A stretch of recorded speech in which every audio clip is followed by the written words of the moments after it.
ஜிடிஏல எப்படி mode install பண்ணலாங்கிறத பார்க்கலாம்.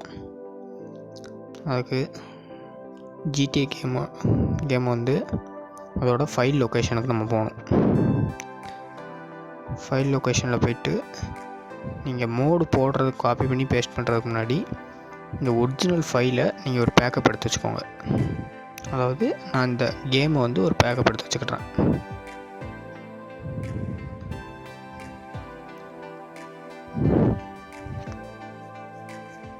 எதுக்கு நம்ம பேக்கப் எடுக்கோம்னா ஒரிஜினல் ஃபைல் வந்து நமக்கு அப்படி இருக்கணும். இப்போ இந்த இதில் ஏதாவது பிரச்சனை ஆகிட்டுனா நம்ம இந்த கேமை வந்து இப்படியே தூக்கி விட்டுறலாம். ஆனால் பழசு வந்து உங்களுக்கு இருக்கும்.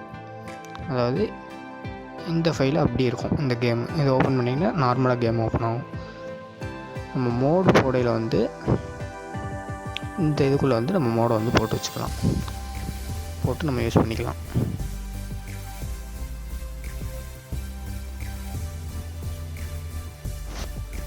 காப்பி ஆகி முடித்தோடனே இப்போ வந்து இந்த இது வந்து எனக்கு வந்து மோடுக்காண்டி நான் யூஸ் பண்ண போகிறேன். இந்த கேமு ஒரிஜினல் கேம் வந்து நீங்கள் ஃபஸ்ட்டு எதில் வச்சு யூஸ் பண்ணிக்கிட்டு இருந்தீங்களோ அதே இடத்துல மட்டும்தான் இருக்கும்.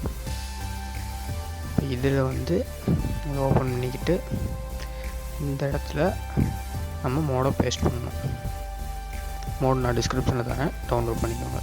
சீட் மெனு எப்படி போடலாங்கிறத பார்க்கலாம்.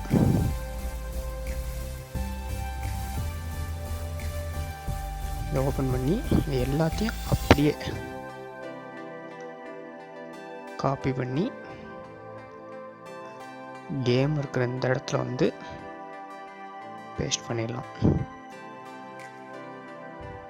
காப்பி அண்ட் ரீப்ளேஸ் கொடுத்துட்டு நீங்கள் இப்போ கேமை ஓப்பன் பண்ணிங்கன்னா மோடு ஒர்க் ஸ்டார்ட் ஆகிடும்.